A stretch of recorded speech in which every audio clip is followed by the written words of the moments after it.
The following is a Spirit Street production.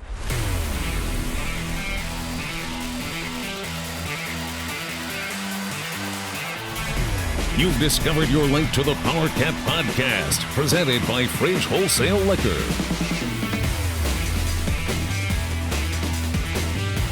It's the Powercat Podcast. And now, let's go to the Spirit Street Studios. Here's your host, Go Powercat publisher, Tim Fitzgerald. Welcome to another edition of the GoPowercat.com Powercat Podcast. I thought you were about to call it the Go Powercat Podcast, and we were going to have to redo it. Man, I don't suck. GoPowercat.com. We don't suck. There we go. Hey, welcome to another edition of the Powercat Podcast.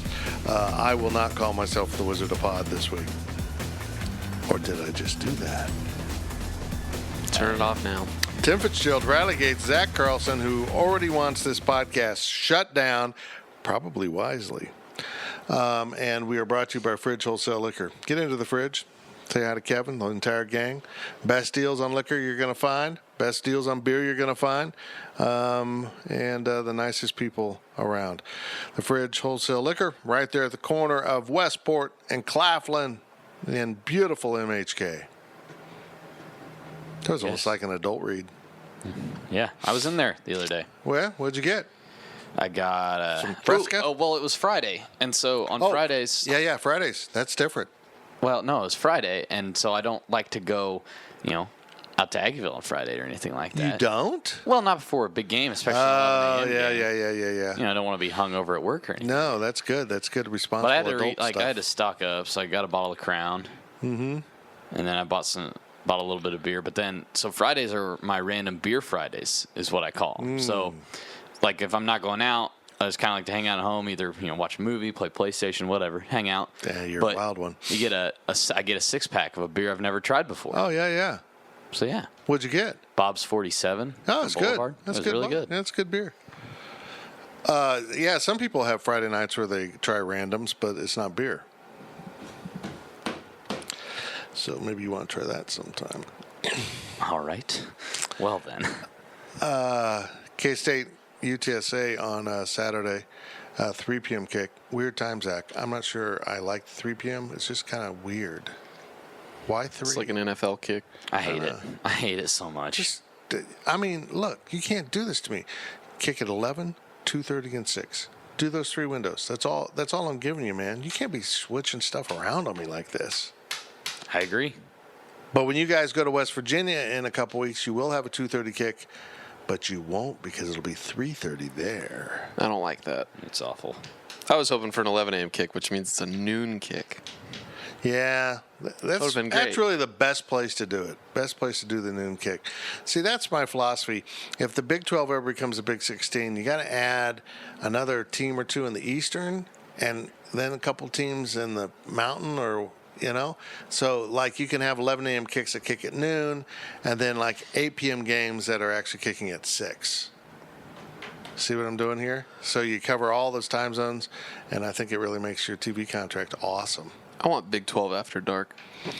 No. 9 o'clock kicks, please. You know what I want from K-State football? I want K-State football with the light turned on, because their lights are not functioning right now. They are not very bright as a football team. But I'm sure we'll get into all that. I'm guessing people have some questions about K-State's 31-10 loss to Mississippi State. It felt more like 51-10. But it was only 21 points. And we'll just jump right in. I don't know what we got. I haven't looked at the questions. It's a really good gathering of questions here. Awesome. Good work, guys. Yeah, good work, gang. They're not all guys, by the way. Good work, gang. Well, this week, I can't definitively You say don't that. know. I can't. I apologize if there was any women that asked questions. I mean, let's be honest. Someone could sign up with the name dude named Carl, and it could be Carlene. That's fair. I apologize to any women I offended. People lie about their real identity on the online all the time. I apologize. Let's just get to the questions. You should probably learn that after that incident with, never mind, the dude named Bill that was Tammy. I don't know what I'm talking about now. I was going to set up a catfishing thing there for you, but it just didn't work. Let's move on. Zach, what do you got here? Here's your questions from Wabash First half from Meow Power. Are the offensive struggles a result of an inexperienced staff, or does it have more to do with the type of talent we have? I mean, I don't think you can honestly look at I don't think you can't put any blame on Andre Coleman. Can you? I mean, I'm not trying to say it's his fault, but basic inexperience.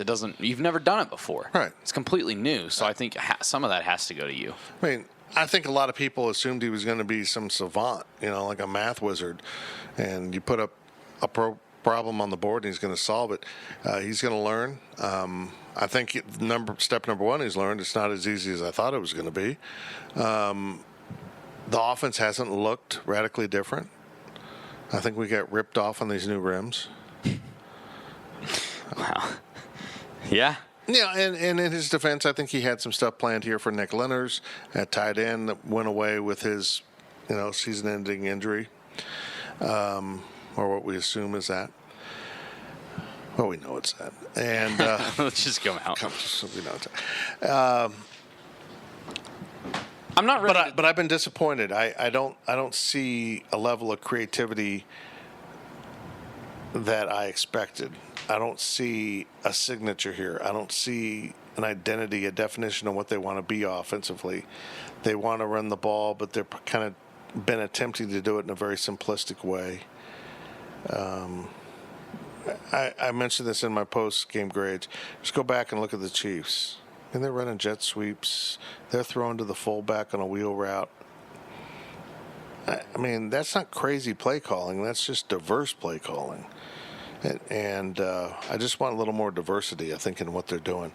Maybe they'll settle in. I don't think the players have played particularly well, but I don't think they've been put in a particularly good position either. So, I mean, I'm not ready to say it's all on the players because these are mostly the same players we saw last year. Right.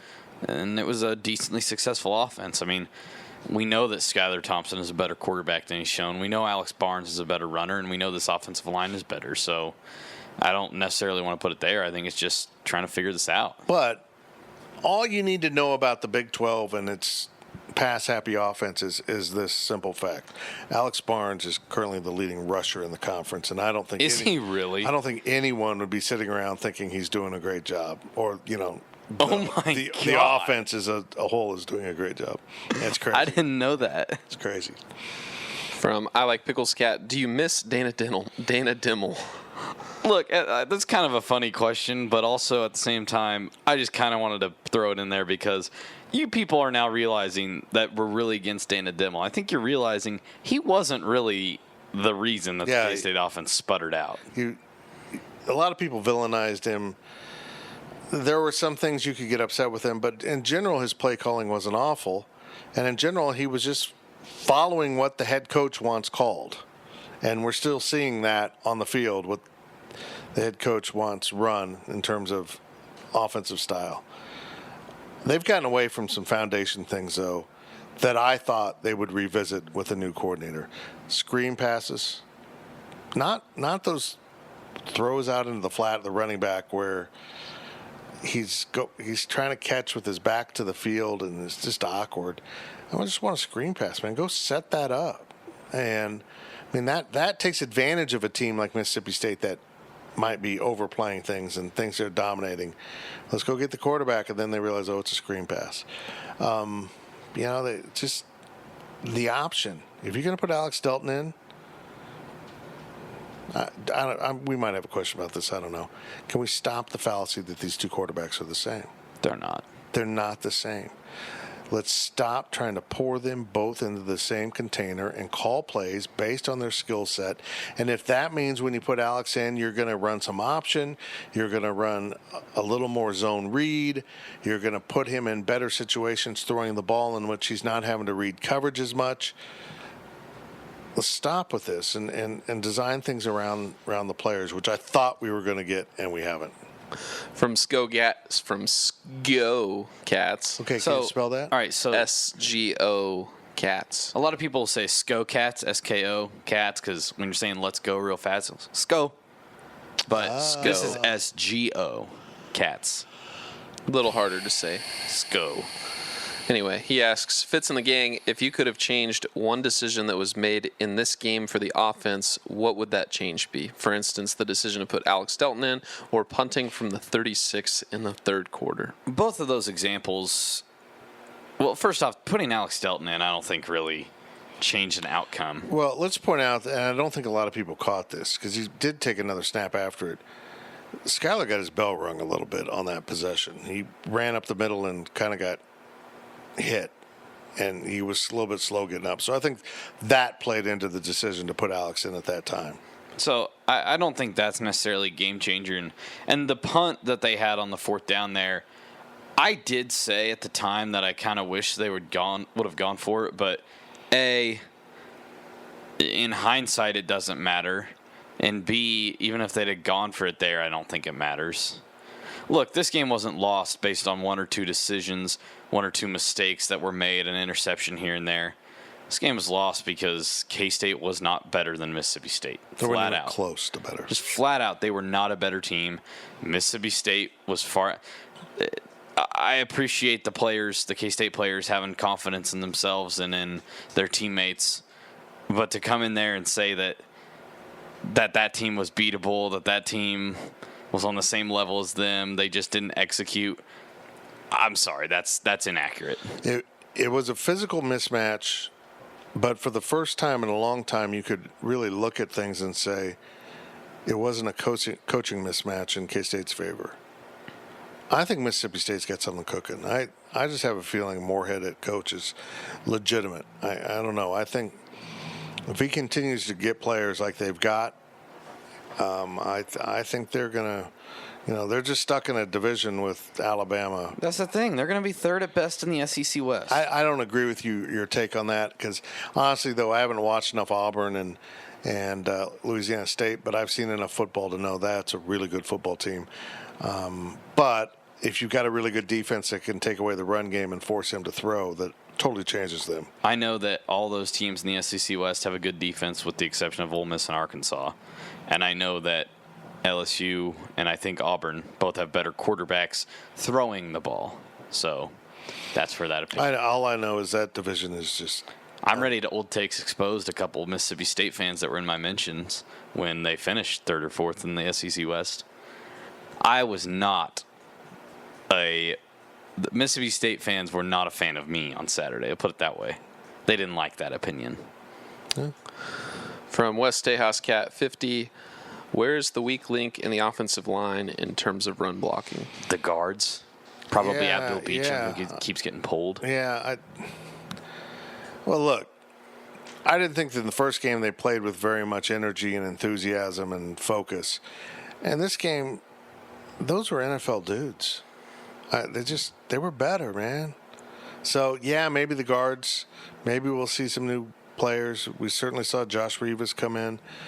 Honestly, I'm not good at evaluating offensive linemen. My dad could sit there and watch a football game and just immediately point to why a play broke down based on what offensive lineman screwed it up. It was just amazing to sit there and, you'd have to slow down tape and look at it and go, oh, yeah, he saw that live time, and I can barely see it. But so it's hard for me to sit there and really evaluate in the game who's screwing up unless it's obvious. I mean, but they got to be better. They're just missing assignments, one guy at a time. They should be better. That's what's maddening. They should be better than this, and they're not. I mean, I think it's pretty. Just to answer this question straight up, if you want to say who's the weak link, well, who's getting replaced? Who's getting pulled from the game? Yeah. There you go. Me.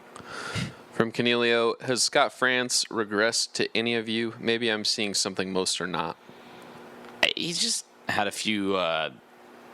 He's had a few penalties. Yeah, sloppy. I don't want to say lazy, but he got his butt kicked off the snap and then made a really bad hold here and there, or, false start. I don't think his ability has regressed, but we just haven't seen him do it yet. Yeah. There you go. I'm not too... Folks, I'm not that worried about the offensive line. They'll get there. I'm just disappointed they're not there. It's not like this is going to be this way all year long. They will get there. Charlie Dickey will get them in line. I just thought the players would get themselves there early in the season. From Wildcat Wabash, I personally feel that a big reason Skylar did so well at the end of the games last year is he's great when he gets to play fast, make quick throws, and run more of a 2-minute style offense.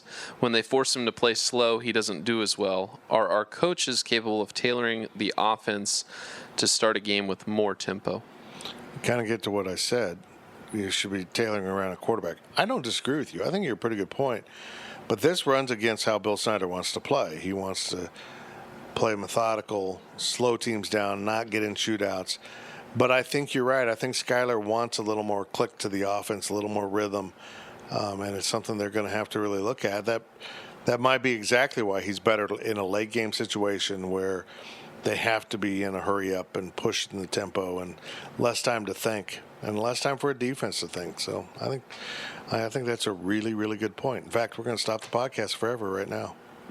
So that's not true. I like that point so much. We're out. Bye.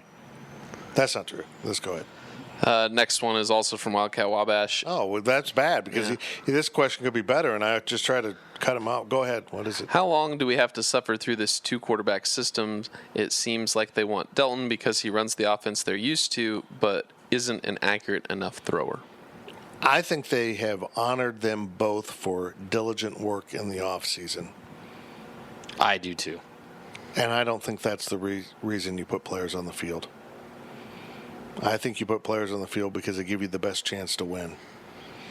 And you know what? If you get outworked in the offseason but you're still the better player, you're still the better player. I think we're seeing that across the field on some other positions too. Put the best players on the field who give you in that game the best chance to win. What do I mean by that? Sam Sizlove might be the best answer against Texas San Antonio at middle linebacker if Elijah Sullivan's out this weekend. But last week, if Elijah Sullivan's injured, maybe Eric Gallen with mistakes is still going to be better athletically making up for those mistakes. So just put the best players on the field for that situation and let them play. And if a guy's making mistakes, if the guy you're putting in because he doesn't make mistakes is making mistakes, screw it and go with the athlete and let him learn. Just do it. From C. Putnam 1, are we seeing the effects of not having someone like Del Miller on staff who has proven he can develop quarterbacks from year to year? Yeah.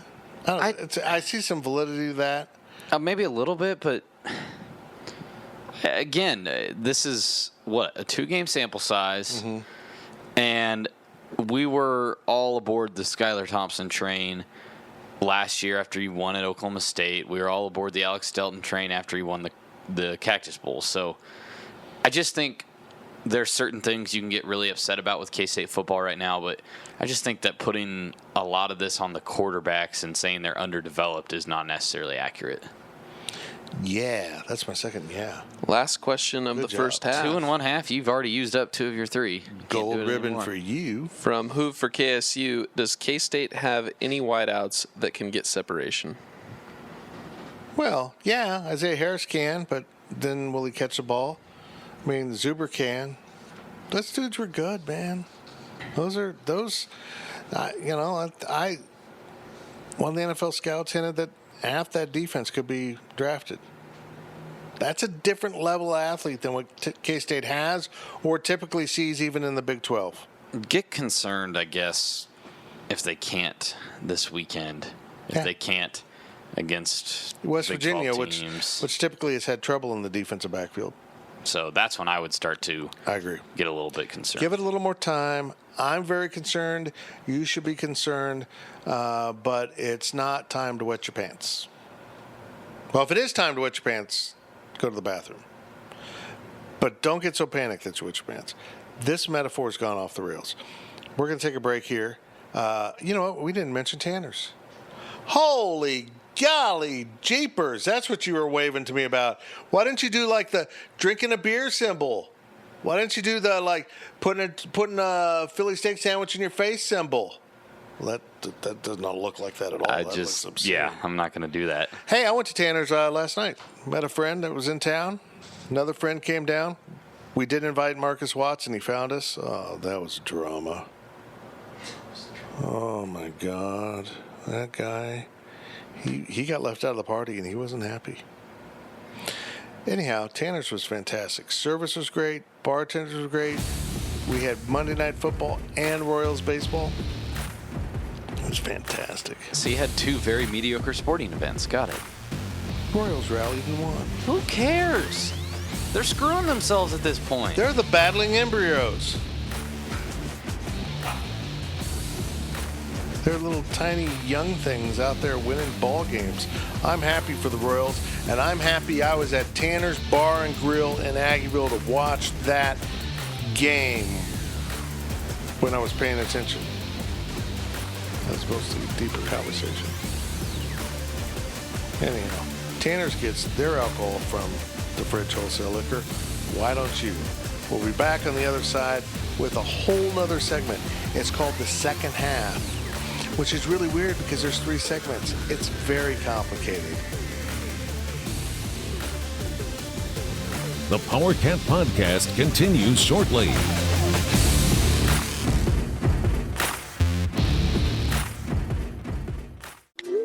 I'm trying to get a group text in on what everybody wants on the liquor store run, but my phone keeps autocorrecting liquor store to the fridge. A fridge or the fridge? The fridge.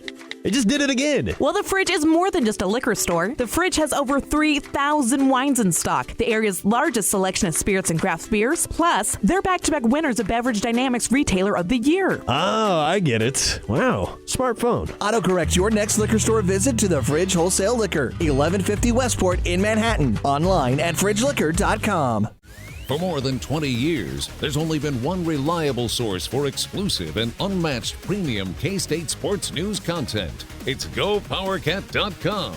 The tradition continues as Tim Fitzgerald, D. Scott Fritchen, and the other Go Powercat sports experts continue their relentless coverage of K-State sports. So make sure you're subscribing to the one and only Go Powercat. Hey, K-State fans, it's time to come home to GoPowercat.com.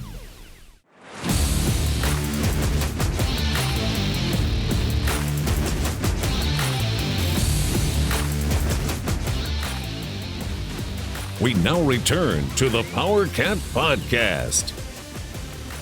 Welcome back to the Powercat Podcast. Man, we did so much stuff in the break. Yeah. We did. We painted some walls. I grew a foot. You grew. Hold on. Does that mean like you grew a foot taller? Or I grew a third foot. A third foot. We are sponsored by Fridge Wholesale Liquor. It's a 3:00 game on Saturday. That is premium tailgating time. Can we agree on that? Well, yeah. You don't have to wake up. You don't have to fake it by, fixing breakfast stuff. Thank goodness. I mean, look, my wife, for their tailgate, made really nice breakfast. She called them tacos because they weren't really big enough to be burritos. They're like soft tacos.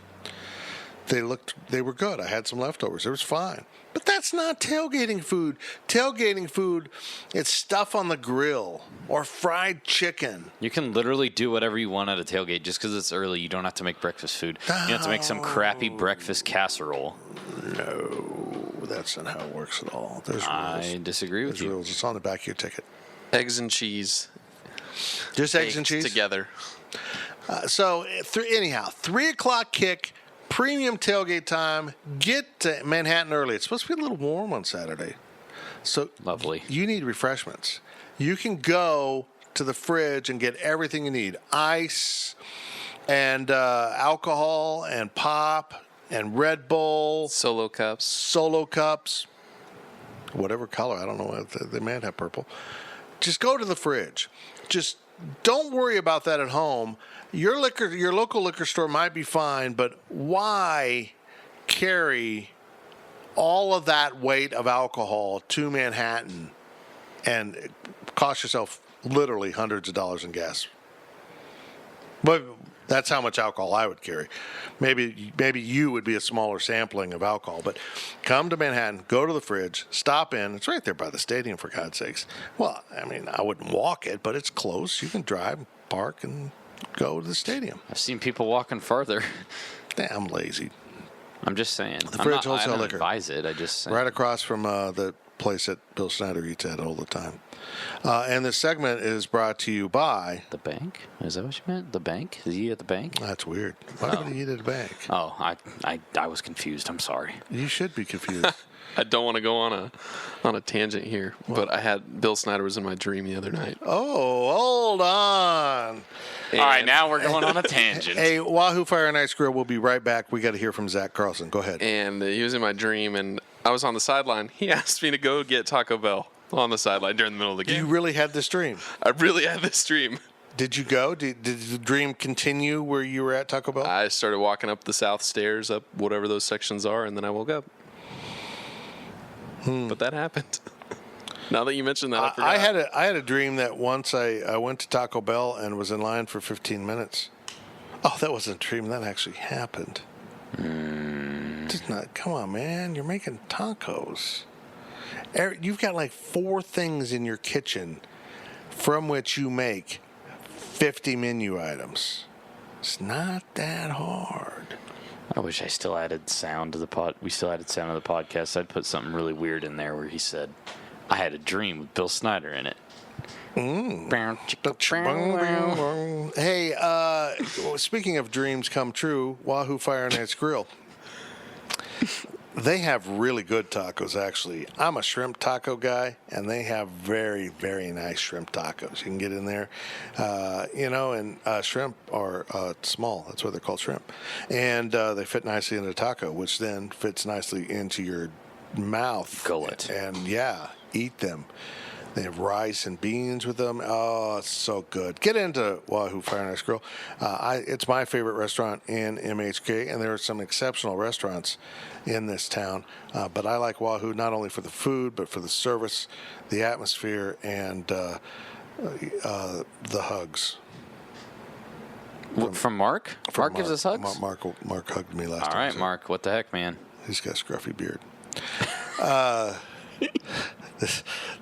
Now we move on to your questions. The second half of the Powercat Podcast. Here we go. From Meow Power, what are your thoughts on Daquan Patton after the first 2 games? Nothing special, but nothing. Yeah, exactly. Bad. Yeah. He's okay. Can you make that noise? Not great. I saw him out of position a couple times, and they're trying to get him lined up. So it's Daquan Patton right now. He could be really good, though. He's an athlete.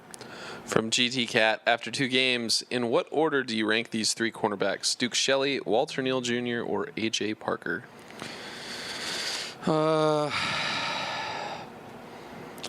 Duke's either 1 or 2.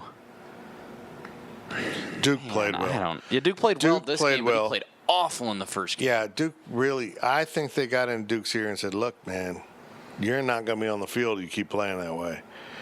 I would go a 3-way tie. Honestly, it's very tough to split hairs between A.J. Parker and Walter Neal because they've been very Daquan Patton-esque, where they haven't done anything special, but. Maybe that's how we just do that through the whole podcast when we're talking about K-State football so far this year. Yeah. I think I'm willing to say that Duke Shelley had a good enough of a recovery in this game to solidify himself at number 1. I want to point out that I thought the secondary actually played pretty well. That I know Nick Fitzgerald wasn't very accurate, but a lot of times those balls that weren't thrown very accurately, there still was good coverage. It wasn't like a guy was wide open very often and he just missed him. That happened once in a while. But I thought the secondary was vastly improved, although it was covered up by the simple fact that men named Fitzgerald are not very accurate throwing the ball. Fair. I know. It's genetic. From I Like Pickles Cat. Goes back to Ireland when we couldn't throw potatoes worth a damn. Good God grief. dang it. From I Like Pickles Cat, has Brian Norwood been our best coach in terms of having his unit ready for games? Can I do it again? I hate that that's becoming a consistency, but by default, I guess. Yeah. In this game, certainly, because the defensive line sucked and the linebackers sucked. So, yeah, I would go that far. They weren't particularly awesome in the first game, but I don't think anybody even comes close, really. On the defensive side, yeah. I don't think either side of the ball. I don't know. Who's played better? Nobody. Thank you. That's what I'm saying. Don't argue with me. Doesn't like it when I call him out. No, I just don't think. I think that the secondary. What do you think about that? I think that first game was a bit of a struggle, but I think that was more knocking the rust off. And like you said, I was really impressed with what they did against Mississippi State. I thought, yeah, I do want to know what they said to Duke. He kind of got embarrassed against South Dakota. He did. The only position group I would say has been better have been the specialists. But in terms of offense, defense, yeah, I think you're right. But they haven't really. Well, the punting game has not been good. I'm sorry. Bernardo Rodriguez had two good punts. Well, I think he came in. I think they just experimented with him. He's a better coffin punter. No, I thought they put him in because it was short range. Because they put Hicks back in later. Look, Hicks has a when leg, they had a long ways to go, but when that 36-yard punt or whatever, and then there was the other one that was pretty close. Bernardo Hicks has a leg, but if he's on K-State's 40, it's a touchback. He can't pin it. Everything's just a touchback. I miss Nick. That's going to be the theme of this year's podcast. We miss Nick. Yeah. From Powercat 4000, is UTSA a real threat on Saturday? No. I think South Dakota would beat them. I do too. They're in a rebuild. They've been decent the last 2 years. This is a rebuilding year for UTSA. And I like Frank Wilson, their coach. I think he's sharp. I think he's done some amazing things there when you consider, that he took over for Larry Coker, who didn't do amazing things. But this is not a good UTSA team. I was doing some research for my defensive story earlier today. Stop working. Would anybody? I've already asked Zach. Fitz, would you like to take a gander at what the total amount of rushing yards that UTSA has put together this season is? Okay, let me clarify. Isn't taking a gander looking at something? Oh, I think you're right. Yes. I apologize. So if I did take a gander at it, I would you don't get the get answer to look. right. You don't get to look. I'm going to say total yardage so far, 164. Lower. Holy crap. 144. Lower. 124. Lower. This is 2 games combined. Yes. 50. It is 100 yards total. So 50 now, a game. In fairness, when you take out their quarterbacks, they have rushed for 150 yards. So they're getting, how many sacks are they giving up? I don't have that right in front of me. That's one of the things I don't like about college football, that sack yardage is counted into rushing yardage. Cordell Grundy has 19 carries for negative 40 yards, and DJ Gillens has 6 carries for negative 10 yards. His name is Cordell Grundy? Yes. Cordell Grundy. Their top carrier, B.J. Daniels, the running back, 25 carries for 114 yards. After that, Jalen Rhodes, 5 carries, 28 yards. This is not a good offense. Their passing game is thrown for 375 yards through 2 games, which could be worse. Cordell Grundy. Yes. Wasn't he on the Andy Griffith Show? And starring Cordell Grundy. Sure. I don't think so.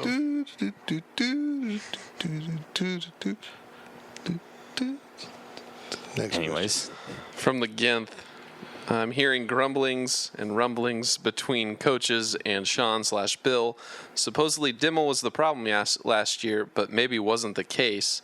People even talking about animated chats between coaches on the sidelines. What are you guys hearing? I haven't noticed that, but I mean, sidelines are animated. Animated chats on the sidelines happen. It doesn't matter how close you are. We have animated chats around here all the time, except actually we do animation. But demo wasn't the entire problem. It was a clash of personalities. So maybe that's going on. Guys get emotional. Yeah, I don't know. We'll monitor this. I promise you that. We will monitor this going forward because I have heard stories of tension in the coaching ranks, and I have asked people about it, and they've looked at me like, what? So I don't know. From West Tejas Cat 50, why do we not make more halftime adjustments during a game anymore? Sure seems like we got what we got after quarter one or after Q1 in Snyder 2.0. I mean, again, it goes back to it doesn't matter what you were going to do against this team. I agree with that, but I do see his point. I just see some things about this team that don't fit Bill Snyder football. They don't get gashed in the run game like that. They commit whatever resources they have to stop the run, and they couldn't. That doesn't happen. Offensively, he's always been so creative that he can generate something out of nothing. It's not happening. It's just not. I don't understand what's going on, and I would agree that I would think maybe coming out of the locker room, then they'll put in Alex Delton to run the option where they don't have time to make adjustments. From Garcat 12761. It's a lot of numbers. Isn't that song? Garcat 12761. No, that's Jenny. Never mind. You tried. I tried. That one failed. I apologize for that one. Is the dysfunction and lack of production of the team strictly a lack of talent, or is Bill Snyder not able to lead as he has in the past? I think they're already into some injuries. We're now confirming that Denzel Goolsby's lost for the year. And Nick Leonard's lost for the year. That's 2 games, 2 starters. So if you keep this pace up, you're going to have 12 injuries. Not good. Hold on, let me take a shoe off. 12. But they also have young coordinators. They're finding their way. They're learning. Yeah. What do we think? They're going to coach like veterans right out of the gate, guys that have seen it? That's the thing. It was excuse me. There was going to be lumps along the way. You were going to take them. And you're still going to take them. They're not going to go undefeated the rest of the season. They're going to have games like South Dakota where they can't do anything right, it seems like. It sucks. Let me take your metaphor. Coaching, being a coordinator is a little bit like making gravy. You're going to have lumps, and it's hard to be delicious. And somebody will always complain about the gravy. That's fair, I guess. From Cliff Clavin. Have we wandered into hot garbage here?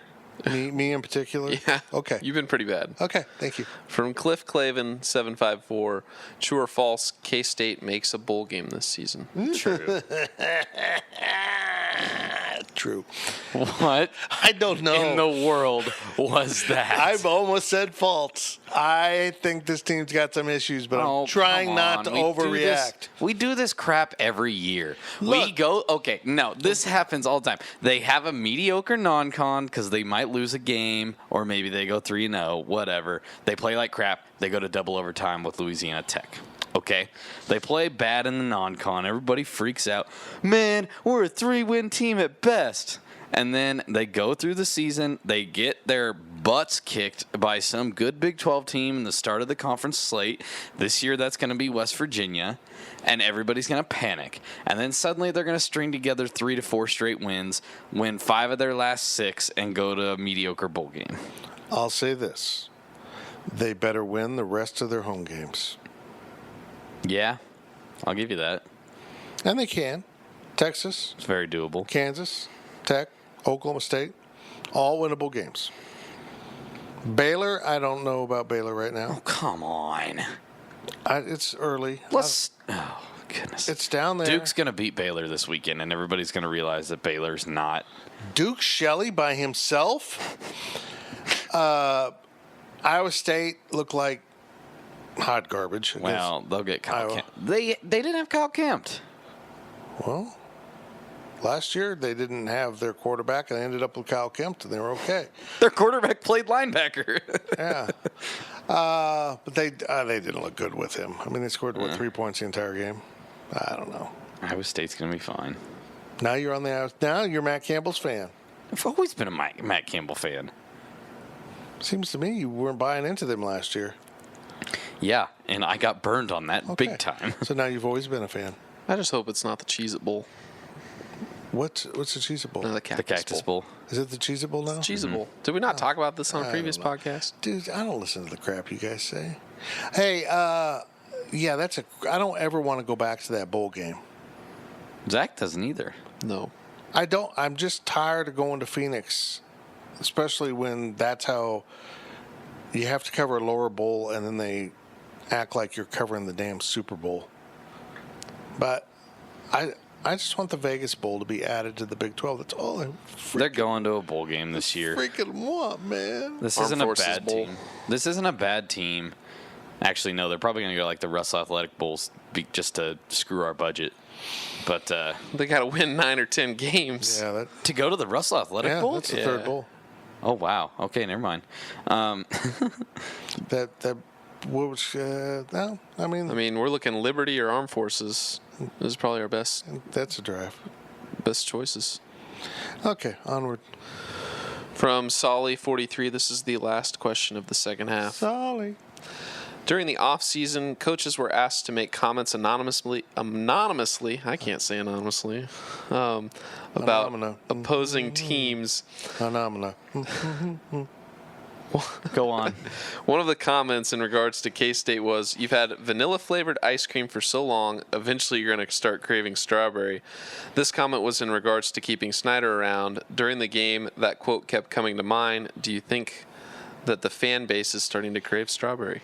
The fan base has been craving strawberry every year from February to November.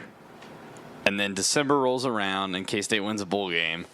And they say, well, I mean, if he can do it, if he can win 8 games and win a bowl game. I have said this over and over. I just don't want Bill Snyder to go down in a heap of flames. Yeah.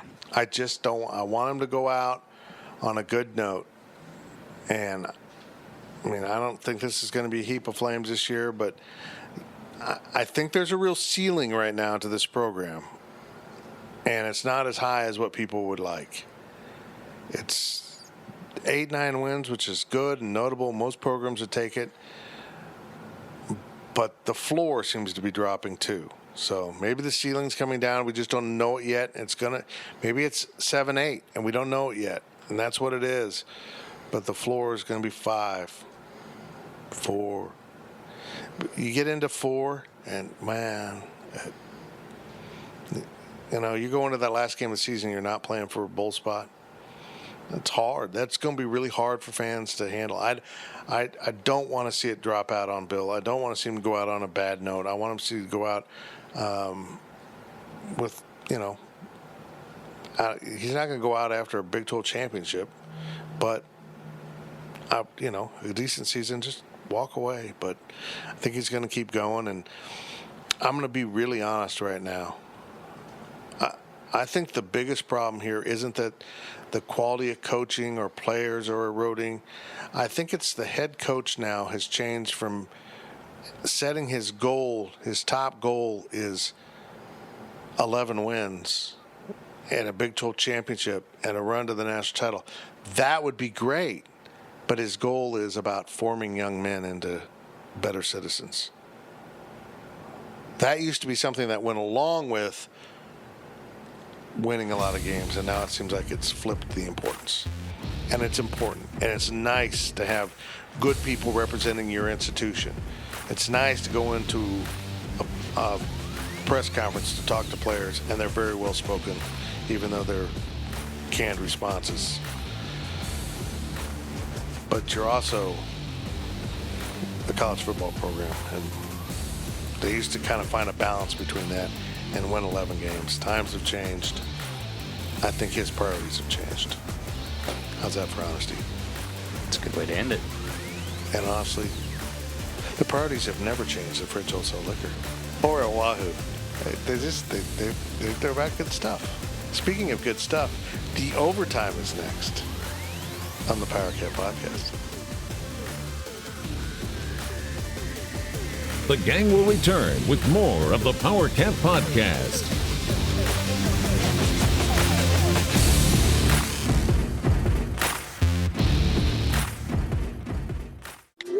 I'm trying to get a group text in on what everybody wants on the liquor store run, but my phone keeps autocorrecting liquor store to the fridge. A fridge or the fridge? The fridge.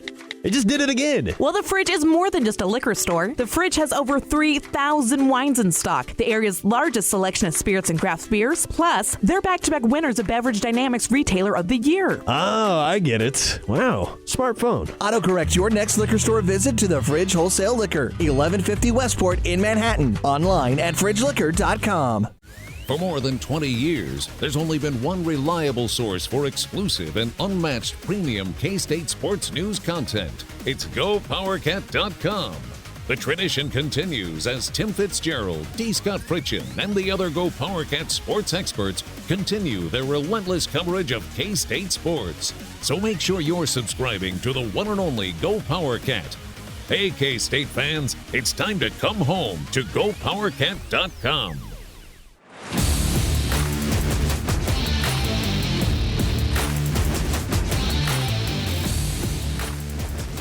Back to Fitz on the Powercat Podcast, sponsored by Fridge Wholesale Liquor. We're back on the Powercat Podcast. First half's in the bag, second half's in the bag. Now we have a little more fun. Although we got some serious questions, right? Yeah, there's a couple in there. Yeah, so, if you don't like the nonsense, you've been screwed this whole podcast for the most part. But you're really screwed in the overtime. I thought we had a pretty good podcast. Huh? Well, I've had focus issues here. I think we can all agree with that. I'm got some things going on. I'm not sleeping well, and I'm a little loopy right now, guys. That's fair. I'm caffeinated but tired. That's a dangerous combination. It's kind of like drinking Red Bull and vodka all night. You're wired, but you're out of your mind. That's the way I've been doing this podcast. Sober, but out of my mind. May or may not have drank a few of those this weekend. Hey, that alcohol probably came from Fridge Wholesale Liquor because you either bought it or you were in a bar that gets it from there. I'm just guessing. I don't want to know what bars. I'm not going to go to that extent because, quite frankly, I'm not sure, and I don't want to falsely advertise for somebody that doesn't buy their liquor from the fridge. There's also a chance this is where you're saying I have no idea where I was. I know where I was. Anyhow, the fridge provides liquor for a lot of the bars and restaurants around Aggieville, probably a majority of them. So get into the fridge and buy the good stuff. And if you don't buy your alcohol from the fridge and you're a bar here, what are you doing, man? What are you doing? There's other fine liquor stores. They're just not the fridge. So there are fine liquor stores, but the fridge is freaking sexy. That's the fridge. The fridge is a 10. The fridge is Jennifer Aniston. Okay. Okay. And our final segment here, the overtime, sponsored by the High-Low. Hello. I was craving the High-Low the other night when I was at home, and I almost drove to Aggieville on like a Thursday night to have. That would have been a bad idea. To have like a burger or pizza or some of those pepperoni rolls. I think. Don't they deliver?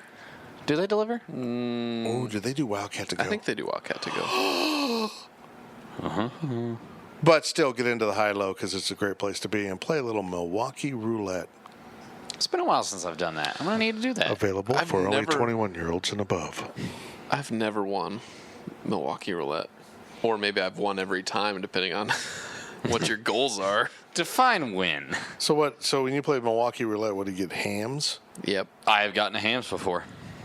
I'm just shocked they still Jonathan make Deutsch that. got a Busch Light. Hams, like Jenny Busch Light. No, that's what I'm just Busch Light's so basic. It's like, oh, okay. I want to say Old English, but that's a polish and not a beer. I've had beer that tastes like polish. Here we go. Here's your questions from Wild Bass Station with Mr. Zach Carlson. From Add to Cart Cat, Stripe Out Day, I thought the purple sections were good, but Well, what's he say?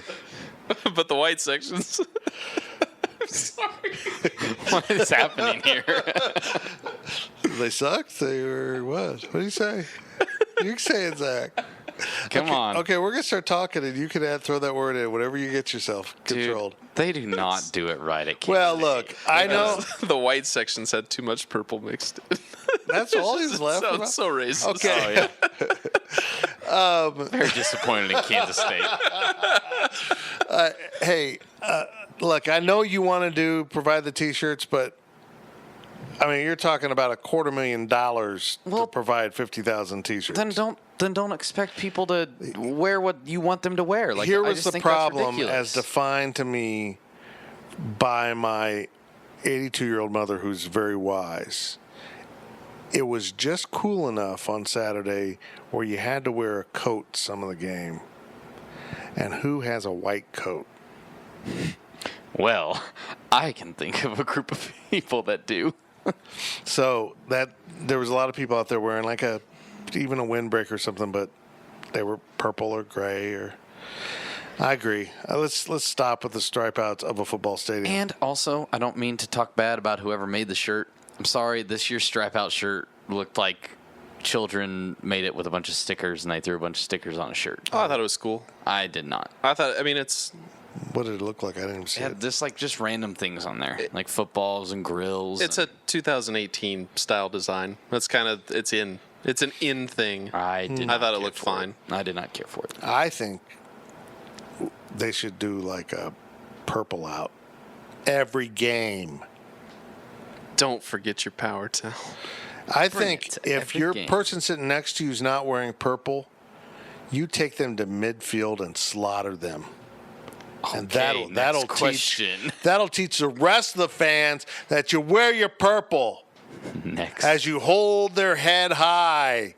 Say, ah! Okay, went too far. The views and opinions of this podcast do not reflect that of GoPowercat.com. Thank you. Next question. Goodness. From Meow Power, how old is Bill's press conference podium? Has it been there since the start of the Snyder era? True story. They have a very nice new podium. It's beautiful. It's beautiful. He won't use it. They had to go get his old podium and bring it down for him. So, yes, it's been there for quite some time. Seriously. There's not liking to change your ways, and there's having an attachment to a podium. I don't know what else to say. From I Like Pickles Cat, are you still thinking that KU should fire Beatty as soon as possible? Yeah. Yeah. I think he screwed that plan up. They could have easily done it. Then they go up there with interim coach and win a game, and all of a sudden feel good. Yeah, you know what? He's got to probably win 5 games to save his job. Oh, I think that's unrealistically high. You think 4 would save his job? I think 4 would save his job. Huh. I think 3 would give him an argument. I don't think he'd win the argument, but I think he'd have an argument at 3. Boy, that win at 4 would really screw him up, wouldn't it? Because it's still 4 wins in your 4th season. Improvement. I mean, this was the Texas game, so there you have it. They did finish strong. I'll give them that. They look good at the end. But apparently now they have the next Doak Walker on their team, so good Lord. Who was held out of the first game for unknown reasons. Eligibility issues. Yes, but they won't quite come out. Well, they did. Today they did. They did? Mm-hmm. Oh, good. I can't wait to watch him get bottled up for 50 yards on Saturday. Could be. From Wildcat Wabash, can you briefly talk about where the men's basketball recruiting is at? It seems like every new article that comes up references somebody canceling on us. How underwhelming has this recruiting class become? How much trouble are the staff in with filling out this class? They're in spin mode. They're trying to spin this as it's all okay. You know what? Maybe it will be at the end, but they're scrambling right now. They're losing their top guys. They're probably out on McKinney. We don't know yet. I mean, he hasn't done anything officially, but look, if you want to spin it that everything's okay, fans aren't dumb. It's not okay. This is not okay. So I think they have remarkably scattershotted their recruiting, where they've handed out so many offers they were unfocused, and suddenly they got their focus too narrow.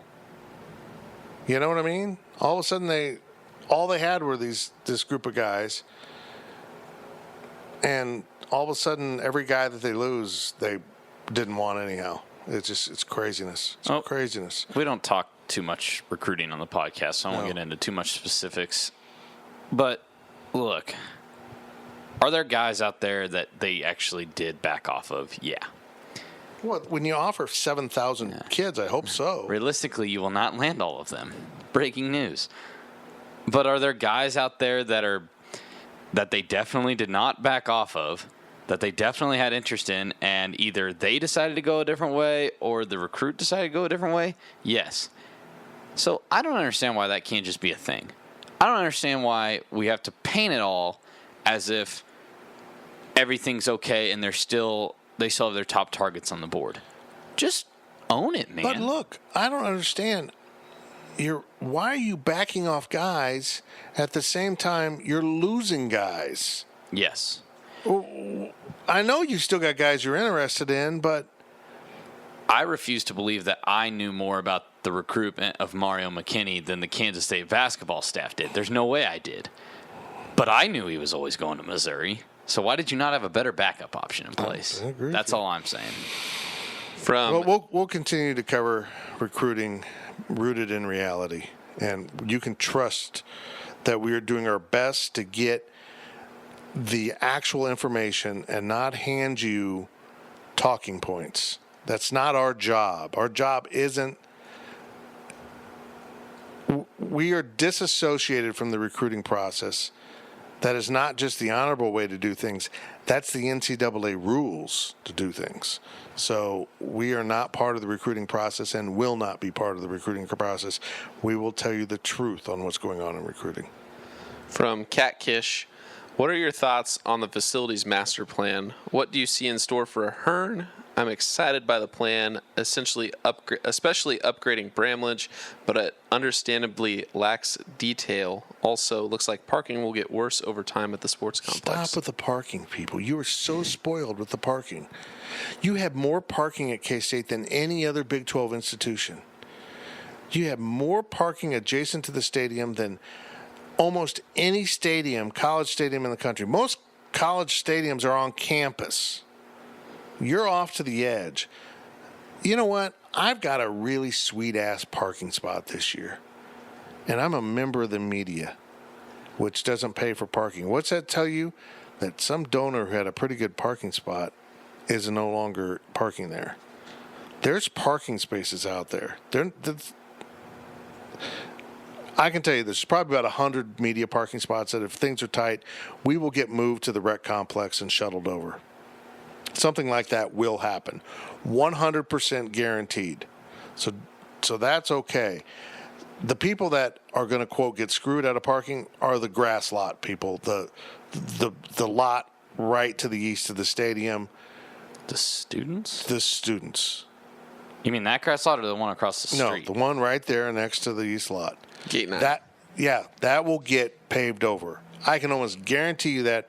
I haven't been told that, but that's got to be the plan to pave that over. Why wouldn't they? Why haven't they? Yeah, Why haven't they? Question. I mean, they haven't because it's student parking, but it's going to become donor parking if they need it. Now, the only thing I don't really like, I don't like the alignment of the practice facility and the practice field. I think that's awkward. I'd almost prefer to have them side by side running along Kimball. They're clearly using the practice facility to dress up the crappy east side stands. I know it's expensive just to do cosmetics, but you got to do it, man. Quit trying to cover that up. Even if it's like a wall out front, I don't know.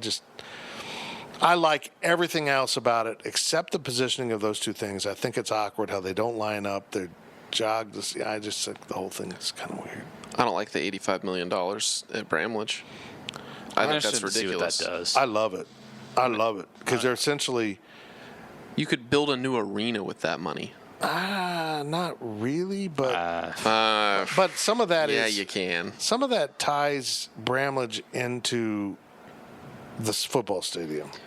I'm going to be really disappointed if all they do at Bramlage is add that platform or whatever that they're talking about and then build out the Legends Room and everything else is.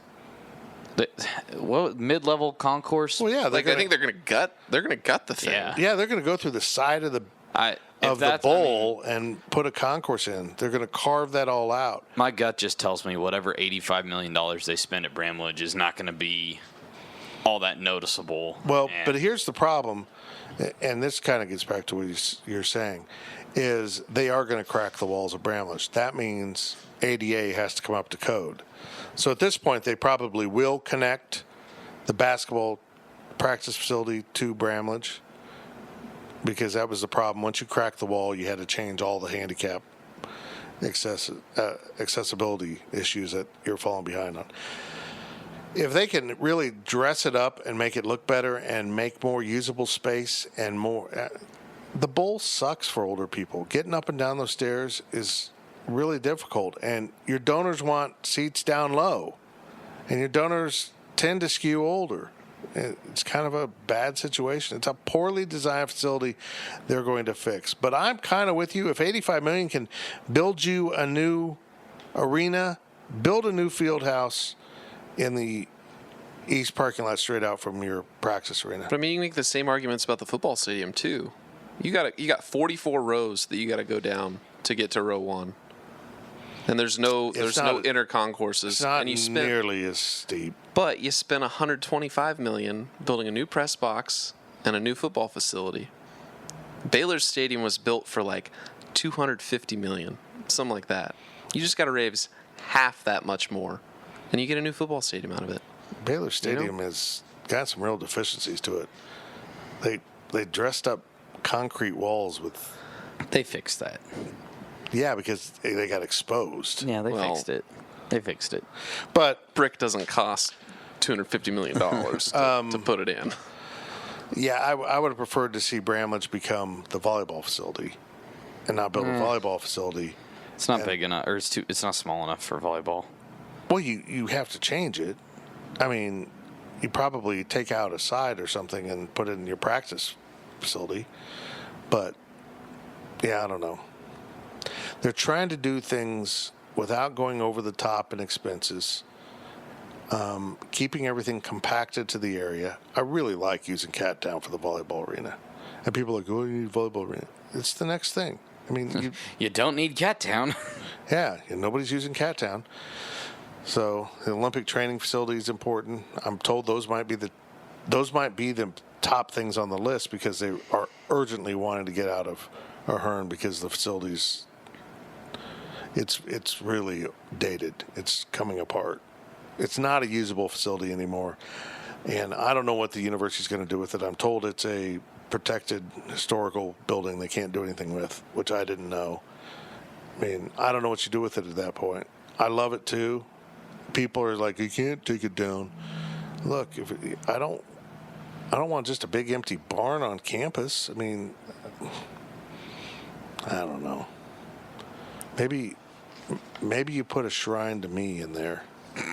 I think we can all agree that facility and the magnitude of it is fitting of my ego. Thanks for agreeing with me. From I Like Pickles Cat. Fitz, what did it cost for you to go to Aggieville in college? Just an average night, because we had. How would I know? I was drunk. Just a guess, like average night. Not saying like $20. And is that like hammered or is that just like? Oh yeah. Okay. Well, see, probably more than that. I can't remember what I would pay for like a Jack and Coke at Bushwhackers. I mean, we were just kind of arguing. $2? Not arguing. We were discussing this on the board. Pay that now. Jack? Oh, maybe not Jack. You Sorry. can't even not Jack. Not even a cheap whiskey. The cheap whiskey and a Coke is $3.50 unless you're going on Thursday nights. Oh, I go on Thursday nights. There you go. Weird. There was just a discussion on the board, and somebody was mad that the students don't go to Aggieville anymore, and I said for two reasons. The RCPD's up in everybody's business all the time, trying to get you in trouble for stuff, and outside of Thursday nights, it's a good amount of money. I mean, speaking as someone who's had a few weekends where he's gone Thursday, Friday, Saturday, I've spent a good chunk of money. I agree with all that. I think I know the RCPD wants to enforce the laws. They're just at times a little overzealous about it. I mean, parking cruisers in front of a bar for unknown reasons with their lights on is a little strange to me. And I know it gets expensive, but I think the reality is your generation lives through social media. We didn't have social media. If we wanted to see someone, we had to go to the bars and literally find them, you know? Yeah. So I think you guys can live through social media. I think the cost thing gets back into more why there's so many house parties. There weren't house parties when I was in college. You went to Aggieville. I mean, and people still do. It's just I'm not going to go at 7:30 and stay out till 1. Yeah, that's the biggest difference. Do you have any idea how much money and how exhausting that's going to be? Well, I'm going to stay at my house until 10:30, 11 o'clock. See, you're soft. You don't pay me that much money to go out. No, at I'm not talking about the finances. I'm talking about I mean, you went jiffing on Friday, which means you got out of class and went, thank God it's Friday, and Can you say that again? jiffing? Jiffin? Yeah, it's TGIF, but it's jiffing. Jiff? My friends are lame too. And you drank. And granted, pitchers, were, $1 or $2 or whatever, but God, for that to be a thing again. but you had less money then too. Yeah. It's amazing to me. Now, I left work the other night. We're downtown now, and I went down Leavenworth and caught 11th Street and came up through there, and it was 11 o'clock, and literally a flood of people were coming to Aggieville. It just, that is so different than when we were in school, and even 10 years ago. Aggieville just, screw what it was in the 80s. It was a whole different environment because of the two different drinking ages when I started college, all that. But just 10 years ago, kids came to Aggieville earlier, drank more. You could go out on a random Wednesday night and bars would be packed. Tuesday night. College got harder too. That I completely agree with. College got harder. I think when Kirk Schultz came in, college got harder at Kansas State. I started to hear more stories about the load of class assignments than I had ever heard. I believe that. I don't know if it was concerted effort or what, but I think Kansas State did get more academically stringent under the more recent administrations. But I come back to this, and I think we saw it with some attendance, and there was virtually an entirely open section in the student section on Saturday. And those tickets are sold. This generation lives through social media and Netflix and a little bit more than anyone else. It's a different world. It's just, I'll be curious in 20 years to see when you're 40-something, how all this impacts society as a whole. I know this, we'll have the baddest military in the world because all your gaming skills will be used in real time. Oh, we'll get there. Don't worry. Well, what? In this podcast. Oh, really? Oh. Go ahead. I like Pickle Sad again. He had a good questions this week, by the way. What is your favorite movie, and what is the worst movie you have ever seen? My favorite movie for a long time was always Anchorman. I always loved it. But then I watched The Departed a couple times. The Departed? Yeah. Oh, like, I had seen it before. Movie. Don't get me wrong, I had seen it before, but I wasn't really that clicked into it. And then it got on Netflix, and so I watched it a few more times. And now I think that's my favorite movie. Interesting. I love it. It's really interesting. Well, D. Scott Fritchen votes Shawshank Redemption. Shawshank Redemption. Yeah, Shawshank Redemption. That's kind of hard to say. Movie of all time. Zach, can you say that for me? Shawshank Redemption? Shawshank Redemption. It's kind of hard. Suppose you stop and think about it. Worst movie. I saw one of those Jackass movies. I don't know if it was 2 or 3 or whatever. And I laughed, but God, it was a waste of time. I think my favorite movie is Platoon. With Charlie Sheen? Yeah, I think I just... great movie. I like West Side Story. Up. Sorry. Watched Up again in Colorado. While you were high? I was intoxicated and cried again. And my friend Shannon was laughing at me the whole time. Quit laughing at me, the old man. It's the dog gonna go. That movie makes me a mess. It's a cartoon, for God's sakes. Here's my sneaky good movie that I really enjoy because it's stupid humor that I like. Roxanne with Steve Martin. Fair. I like that movie. Kind of charming little movie. I can't think of worst. I'd probably go Toy Story with my best. Yeah, Toy Story's that's pretty solid, man. Yeah. Worst movie I have. Well, I don't know. That's kind of tough to put that on the spot. I got to be really sold on a movie to go to it. You know what I mean? Yeah. Yeah. Anymore. Back in the day when, again, with expenses, movies are so expensive now, you're a little more selective. All of a sudden, waiting 6 months or 9 months for it to come out in a different, on pay-per-view or something becomes a lot more accessible. I would agree. Or you can pay $20 for it brand new digitally. Oh, man. In HD. Yeah, it's crazy. So, I don't know. I probably saw some old horror flicks back in the day that were just awful. But, I don't know. Probably something on Showtime, late at night. Just weird things. Okay. I can't think. I've seen bad movies recently. If you think of one, you can come back to it. Yeah. Yeah, I just like it's like bad. The worst movies I've seen are usually on TV, and they're so bad that they don't deserve to know what the title is. My wife is watching a lot of Hallmark movies right now. Love's Lusty Revenge and Mountain of Lust, and they're all just awful. Awful. Okay, I guess Hallmark Channel. So Yes. I'm numbed now that everything seems like it should win an Oscar compared to the crap playing in my living room on a nightly basis. Hallmark is the worst. I changed my answer. My wife will punch you if she hears you say that. Don't say that. I will say it. Okay. Good luck. From She's mean. Wildcat Will 41, Z-Man and Danger Cat. I guess I have a nickname now. Z-Man. Oh. I like that better than Drone Boy.